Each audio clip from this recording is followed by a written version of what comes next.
You're listening to the Sufficiently Advanced Podcast. All right, everybody, welcome back to the podcast. We are doing a special Q&A episode with a special guest. But I'm Hanson. I'm Halsey. And... I'm Mr. Payne. Woo! Woo! Bringing the pain. Yeah, thanks for having me. Yeah. Now, I am getting compensated for this, right? Oh, yeah, absolutely. Yes, you get to be around us even more than usual. That's not the payment, I hope. That's all we have to offer. I'm not gonna lie to you. So today we're doing a viewer special. We had our students actually submit questions from both science and history, and we picked the ones that we thought would be the most interesting to talk about. Yep, let's do it. So let's start off with the first question. How's life?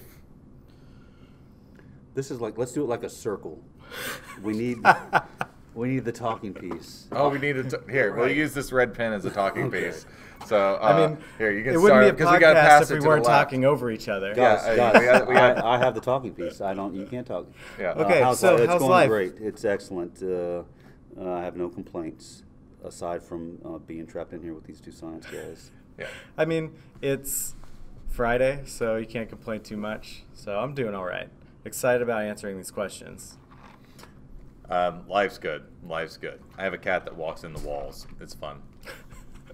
All right. More importantly, get into the real questions. This is the easiest one we have. What's the answer to life, the universe, and everything? 42.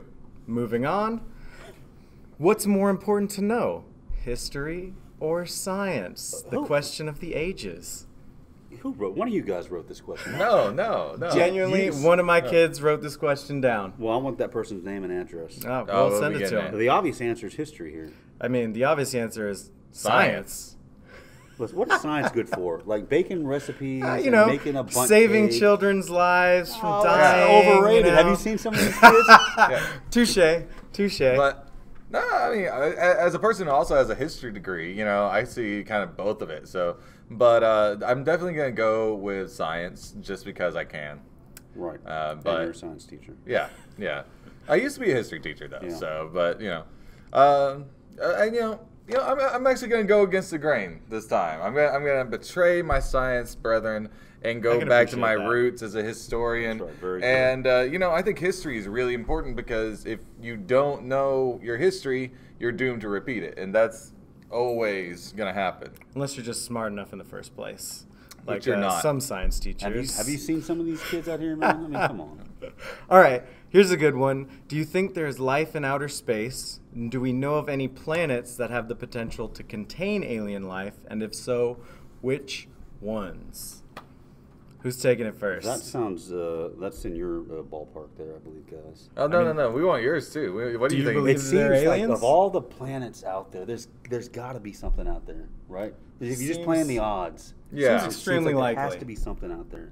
I mean, as far as we know, there are trillions of planets just in our galaxy. Right. So I feel like the odds are pretty good. Yeah, I think the odds are good, but I think something to always consider when thinking about life outside of us is something called the Fermi Paradox. Yep, that's the big one. So if you don't know what the Fermi Paradox is, basically it's a paradox of why don't we see intelligent life. And so it says maybe we're the first intelligent life, maybe we just haven't been killed yet. So basically that at some point we'll reach a point where we can no longer exist. Like basically all life in aliens, like all of our problems will be solved if we just push this button, and then the button immediately blows up the planet. Exactly. The real mystery is the fact that based on what we know about the progression of our civilization, we started very late in the timeline of the universe.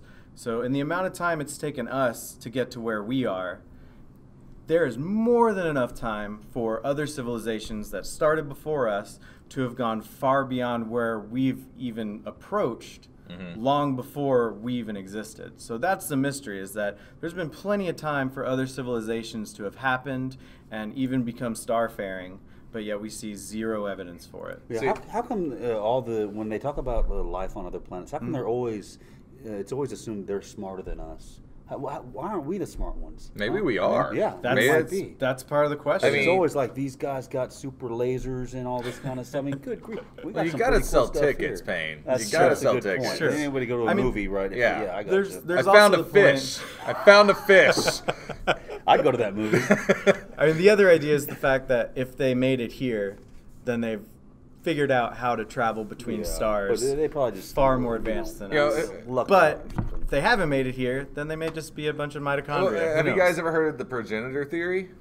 Yes. So course basically, I have. Of course you have. So the idea is that we are actually alien life that's seeded from other intelligent beings. Right. That's from Prometheus. Have you seen that movie? Yeah, Yeah. yeah, Yeah, yeah. exactly. Same the progenitor theory. That's rated R. Don't watch that, kids. No, don't. Even though y'all are say the worst Right. things I've ever Yeah. heard in my life. But also, but just to talk about some place that is possible for life, it's actually very close. Europa, Yep. in our solar system. It's actually not a planet, but it's a moon that has salt oceans beneath it. And there are plans to make a mission where they take this like big drill and submersible, and it drills through this like ice, and then pops up in there into the ocean, and just kind of drives around and finds see if it can find anything. Obviously, it would be somewhat primitive life. Very unlikely that there's intelligent, equivalent life to us under Europa. At least not to me. I guess, yeah. You never know, but hopefully we don't encounter anyone like Mr. Halsey. He's a one of a kind. Let's see your birth. Are you from this planet, Halsey? Uh, You might. He can neither confirm nor deny. Will Smith told me I couldn't talk about that. All right, let's see. Let's do a history question. So we have one. What is the Mayflower Compact? I don't know if the person who wrote this really doesn't know, because we spent like 2 weeks talking about this. The Mayflower Compact is just, it's a set of laws. These Puritans are sailing across the ocean. They're headed for Virginia. They get blown off course. They look around before they get off the boat and they say, well, geez, this is not Jamestown. We don't know where we're at. It'd be a good idea to write down some laws, okay, just some general rules for the good of the colony. So when we get off the boat, everybody's not going nuts here, eating each other like they did in Jamestown. Okay, so all it is a list of laws that they all agree to abide by.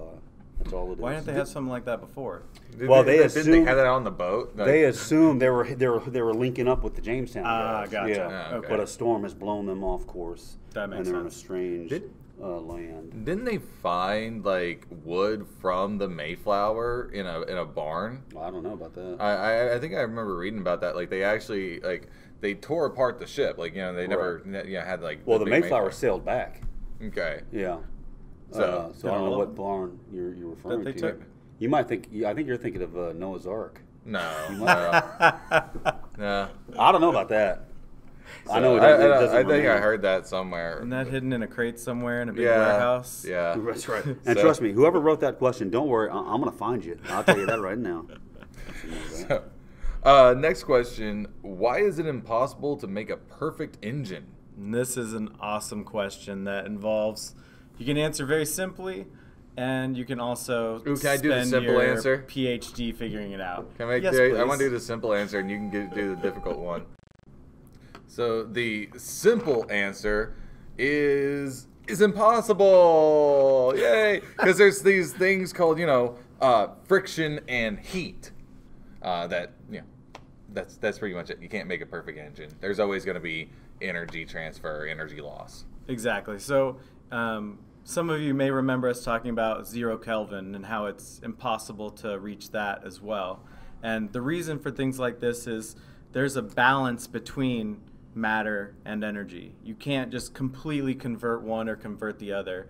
And for something like a perfect engine, you've always got those counterbalances. You can't have a perfect efficiency because you're still always transferring back and forth between them.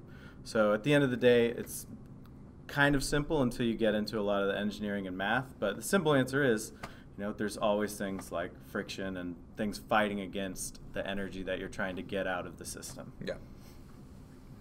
So, Well, I mean, Payne, your 2 cents, my please. gears are working here. I don't know about a perfect engine, but that Chevrolet truck I got out there, Oh, yeah? it's got like 300,000 miles on it. I'll tell you Like that. a Yeah. rock. As strong as I can be. Exactly. Nothing wrong with that. That's a perfect engine out there. All right, so next one. Why hasn't NASA sent someone back to the moon? Now, I'm just going to be really honest with you kids. This is important. Pay This attention. is very important. We never went back to the moon because we found the alien base on the other side. Yep. We saw it. We were like, nope, nope, nope. Nope. Never again. No. Pretend like we don't know where they're there. Plug your ears. And we didn't go back because they said, the aliens were there. Yeah, I mean, it turns out we're actually part of a horrible reality television show. Yeah. So look forward to seeing that someday when they resurrect all of us at the end. And apparently, listen, I'm not trying to step on your toes, but it'd be very hard to breathe on the moon. Yeah. Isn't that right? Yeah, that's difficult. That's some difficult I stuff. think that's the real reason. Yeah. Right. Yeah. There are a couple other reasons, actual reasons. So things like We got bored of it. got bored. Also, people stopped wanting to spend money on NASA. Yeah.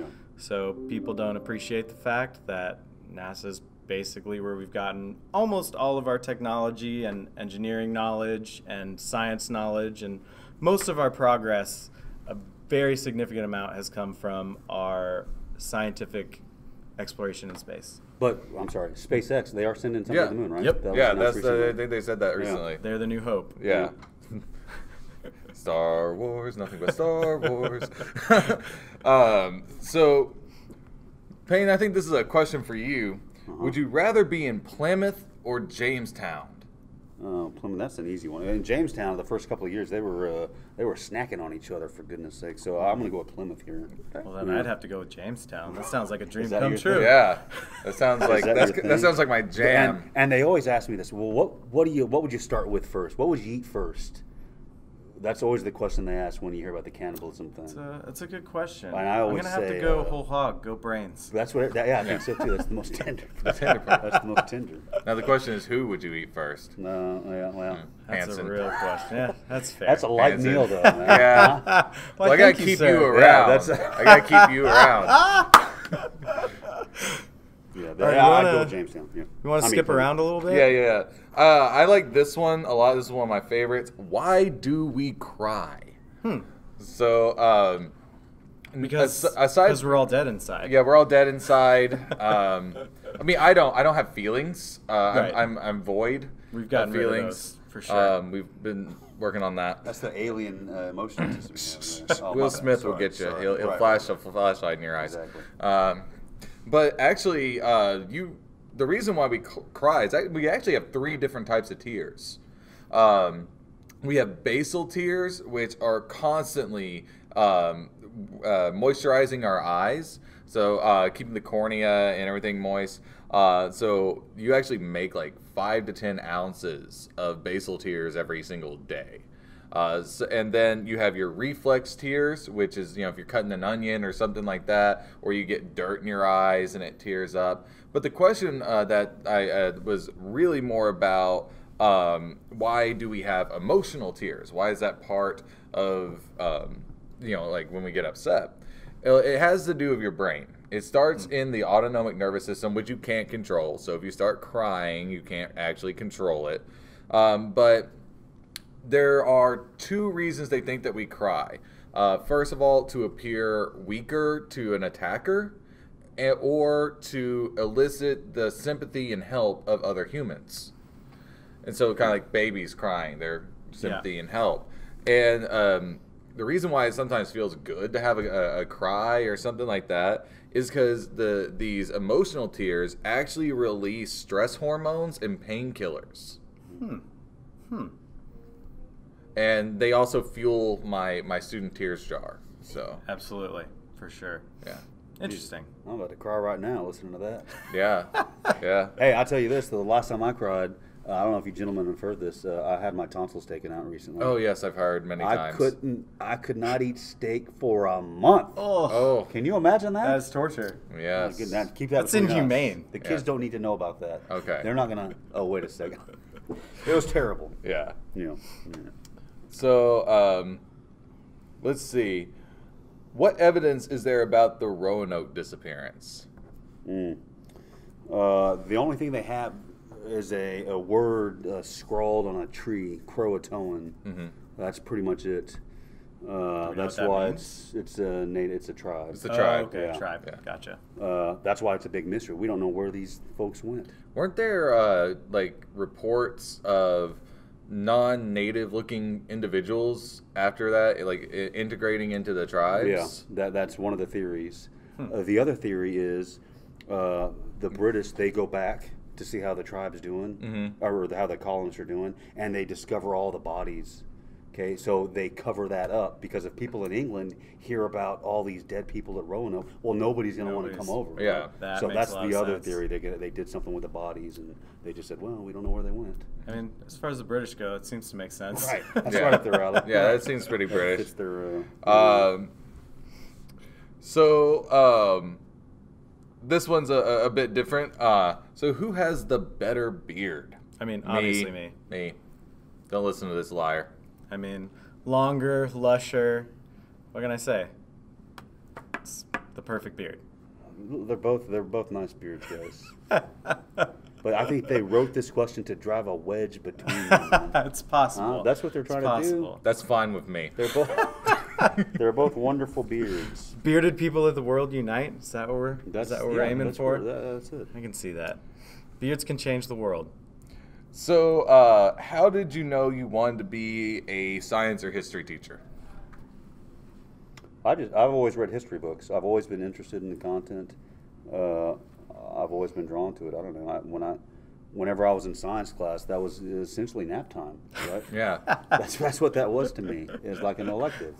There But you go. history, that's like the only course or class that I could, devote my mind to. So, I was just interested in it. Good answer. Mine's similar. I mean, I grew up just fascinated by all the stuff I learned about science. So as opposed to Mr. Payne, I was always very attentive in science class. But it's the same type of thing. I always read books about new science, and I love reading articles and TED Talks and all of those things that just kind of blow your mind about the fact that we somehow figured out all of this complicated stuff and all of the things that it's going to lead to. And I just want other people to share that excitement about the future, because people we teach, they're the ones who are going to make it happen. Yeah. I actually started, like I said earlier, I started off as a history teacher. History was my jam back in the day. I got into science after a friend asked me to start covering her classes. And to be honest, I'm going to be completely honest. What really got me into science was I was trying to impress a girl. Nice. She's my wife, so, but I was... So it worked. It worked. Science. There you go. That's the trick. But I actually that's what got me into science. I started taking a bunch of electives with her, and so when I got to teaching, they said, "Will you do the science class for a bit?" I was like, "Yeah, sure." And I'm just like, "Hey, you know what? I kind of like this." But yeah, history is so much fun because you really are just like telling the history of the world. Yeah. It is great. It's like, and I have to tell the kids this. It's really like a soap opera. It's Yeah, it so is. much drama. There's like laughter and tears and all that. I mean, it's just like a TV show. Yeah. So, we got time for a few more. So, how did the Native Americans get to North America? Where's that? Oh, that's the last one. They walked essentially. It's a long walk. It's a long walk. Well, of course, this Oh, was they might during have the driven. Pleistocene, right? Right. So there's this ice bridge Mm-hmm. between, I think it's Alaska and Russia. Russia, yeah. Right. The Bering Ice. yeah. There's a name for it, Beringia or whatever it is. Mm-hmm. But that's, I mean, they just walked. Yeah. And then it all that's the melted, easy and they were answer. stuck here. Right. Yeah. Exactly. And then they killed all the horses, and then the Europeans brought more horses. Yep. There And it that's is. why they're horses. There used to be camels in North America, too. I think I saw a camel the other day on I-10. Oh, yeah? Yeah, I did. Yeah. Nice. Here's one that I think Mr. Halsey has a quick answer for. What came first, the chicken or the egg? Dinosaurs. Dinosaurs. There it is. Interesting fact, when Jurassic Park first came out, when scientists who were watching the movie saw the way that they had kind kind of designed the Raptors especially. Oh, I've heard this. I've heard this. To move. Because at that time, Steven Spielberg had much more money to run simulations on the movement of those types of skeletons than the scientists did. Scientists saw those creations. They were like, oh my gosh, those look like birds. And that was one of the first inspirations of figuring out that dinosaurs evolved into birds. And they even went into canon to explain why all the dinosaurs in Jurassic Park don't have feathers. Did they really? Yeah, they went into canon to explain it. That was because of the frog DNA that they used. That's why T-Rex doesn't have feathers. Kind of makes sense. Good enough. I mean, it's just a giant chicken. It's just a giant chicken. So I think we'll do 3 more. Does that sound good? That works for me. 3 more.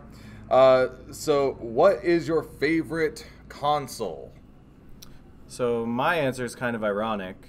I play almost all of my video games on an Xbox One, but the reason is because my stupid friends who got their consoles before me got an Xbox. So in order to play with my friends, I had to play on that. But if I could, I would be a PS4 guy. That's why you don't make a lot of friends, man. I mean, For that exact reason. there it is. There it is. I had a friend one time. I remember it vividly. I don't have any friends. There you go. We're in the same boat. Yeah. And listen to this. The best way to make a friend is to be a friend. That's beautiful. The more you know. There you go, I mean, kids. and now I'm crying. Yes. You're Now we know welcome. why. Look at those basil tears flowing out of them. Those are emotional tears. Oh, my goodness, my bad. Mine are reflex tears because I'm irritated. Makes sense. Yeah, they're really streaming down Halsey's face. I wish you could see it. Yeah, my beard is just like covered. They're regretting the decision to call I think we all know permanent state of irritation is Mr. Halsey. Yeah, that sounds about right. It's my turn. You know, I've traditionally been a PlayStation guy, but I'm gonna switch it up. I think Literally. Yeah, literally. Really? Yeah, because my new favorite console is the Nintendo Switch. Oh, that's mine too. Yeah? Yeah, that Zelda Breath of the Wild. Oh, I put like Are you playing that? I put like 300 hours into that. That game like, is ridiculous. It is that amazing. will steal your life away. Those Lionels. You know the Lionels? Yes. Oh, my gosh. Man, you gotta learn how to parry. And yeah, that's what my son told me. He was 6. He's like, Dad, you're embarrassing yourself. Yeah. That's what he does. My daughter says, "Can I that watch has you hunt nothing to do with monsters?" video games. Just in general, Dad, you're embarrassing me, man. You should hear my Lego story. I told the kids, but I'll tell y'all later. Okay, Fair enough. That's not family friendly. No. And our final question of the day, because we're running out of time, is AI dangerous? And I'm just gonna sum this up in one word: yes. Be afraid. So with this, the real answer is that this is probably 10 podcasts worth of actual information that would get down to the answer. I mean, almost Holy every cow, yes. almost every AI they've ever created eventually gets to the point where it says humans need to die. Like much. any one of them. Those 2 that Facebook made their own language. Oh, that's right. And then you have that one that they made look like a woman, and like they asked her what she thought, and she just went on a tangent about how she needed to rule the world and how humans were inefficient. It was like every That single should be time. like a red flag right there, man. Stop Let's making slow down. AIs. The problem isn't Skynet. just the AI to Exactly. me. It's the idea that it could go either way. We could have an AI that works really well for us and creates a flourishing of humanity, but there's so many people that are working on it that don't really care whether it goes bad or not, and they don't actually even think it can. So it's basically them not preparing and keeping it in mind while they're making them to avoid a dangerous situation. It's like nobody has any foresight with this kind of stuff, and it's mind-blowing. I'll tell you what, I got a toaster at home that is about to become self-aware. I'm almost sure of it, man. Yeah. It's nuts, man. This toaster has a mind of its own, for God's sakes. There it is. Yep, there it is. So yes, be There's the afraid. answer. Beware your toasters. So that's the end of this week's podcast. I want to thank Mr. Payne for coming on. thanks. It's It was been fun, absolutely a blast. awesome. Thank you, sir. Yep. And so join us next week when we talk about something else. We haven't quite decided what we're going to talk about yet, but We'll figure it out. We'll It'll be figure it awesome. out. That's kind of how we roll. Because a kid actually asked me, "Are all your jokes scripted?" No, we literally just walked in here with a sheet of paper. Not a one. Just bad dad jokes all around. Yeah, and he's not even a dad. Yep. So, this is Halsey. This is Hanson. This is Payne. See you later.